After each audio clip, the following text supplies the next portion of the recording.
Halo petani sawit. Di video kali ini saya akan berbagi ilmu pengetahuan tentang masalah bagaimana memilih bibit sawit ya, yang sudah berondolan seperti ini.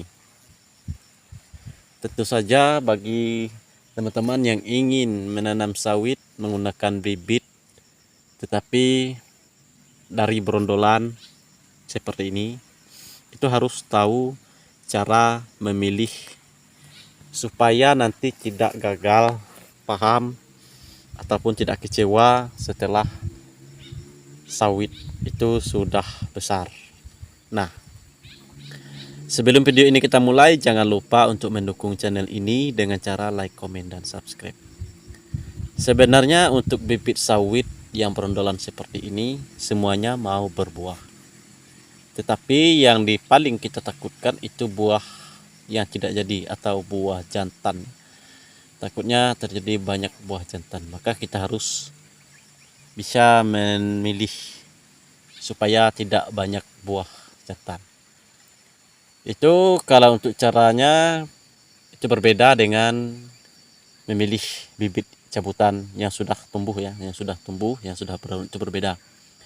Karena itu sudah tahu, sudah bisa dilihat.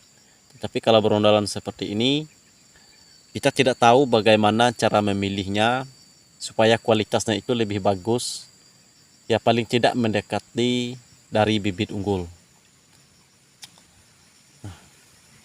Apalagi kita yang tidak mampu memilih bibit unggul tetapi ingin menanam sawit yang bagus, bibit bagus. Nah, seperti ini kita bisa memilih bibitnya menggunakan berondolan seperti ini. Yang sudah berondolan, yang sudah merah, yang sudah rontok sendiri dari batangnya. Pertama kali yang perlu kita perhatikan yaitu umur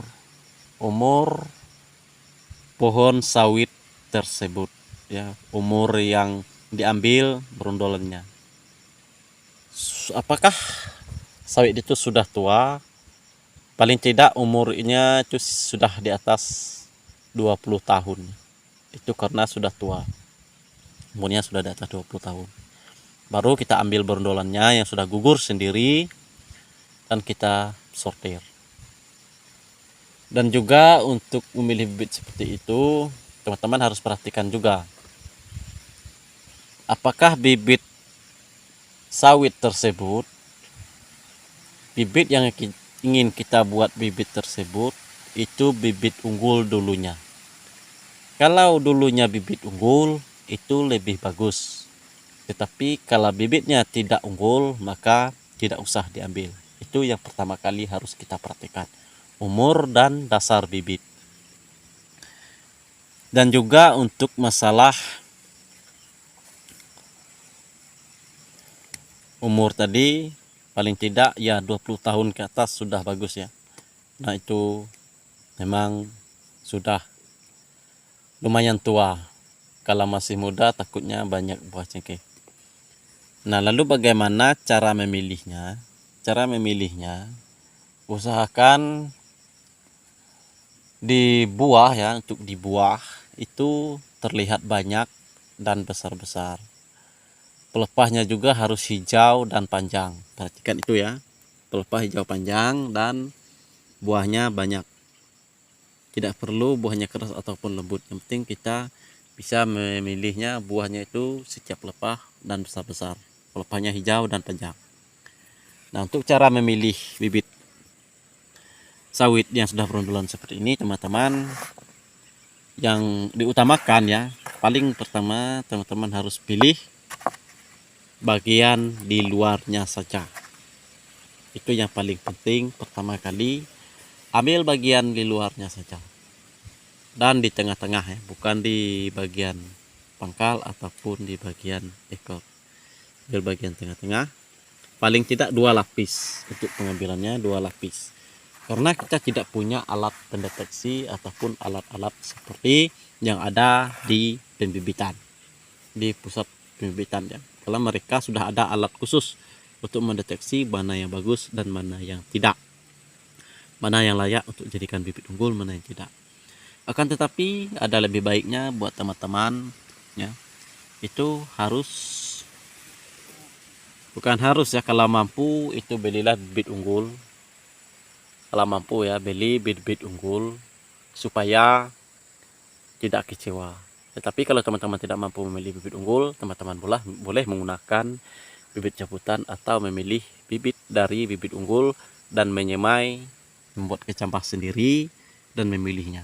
Cara memilihnya teman-teman harus perhatikan dari segi batang, dasar bibit, dan umur. Itu yang perlu kita ketahui. Kita pilih bagian di luar, di brondolan yang di luar atau yang sudah runtuh sendiri. Dan teman-teman pilih jangan sampai ya bijinya ini bagian dalam itu, maksud saya kulitnya ini terlalu tebal. Kalau bisa carilah yang agak tipis, karena kalau yang agak tipis kulitnya otomatis biji di dalam itu agak besar. Biasanya kalau kulitnya tipis, kalau berbuah nanti itu tampaknya itu berat dan keras, biasanya besar-besar ya.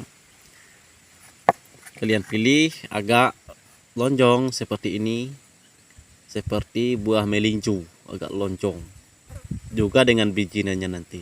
Setelah selesai dipilih ya, lalu teman-teman kalau mau dikupas juga boleh, kalau tidak juga boleh. Kalau saya memilih itu tidak dikupas, karena kalau dikupas itu terlalu banyak kerjaan, kita kan ingin cepat. Kalau tidak mau dikupas, itu cukup kalian benamkan ke dalam pasir saja sudah cukup. Tidak usah ke dalam tanah, tapi ke dalam pasir aja sudah cukup. Apabila sudah tumbuh satu lembar daun, baru kalian ambil dan pindahkan ke polybag. Karena kalau di pasir itu kita mudah mencabut, kalau di tanah itu nanti susah mencabut sehingga sering putus bagian rumput. Itu juga merugikan kita. Setelah tumbuh seperti itu, sebelum memindahkan ke polybag, teman-teman pilih yang bungutnya itu agak gemuk. Jangan sampai mencari yang kurus, tapi bungutnya gemuk, daunnya tidak panjang, daunnya tidak terlalu panjang, ya sedang-sedang saja, atau tidak kurus. Pilih daunnya yang memang hijau, jangan pilih daunnya agak kuning. Bagian pangkal daun kalian teman-teman harus pilih yang hijau. Nah, beginilah caranya. Terima kasih, semoga video ini bermanfaat buat teman-teman.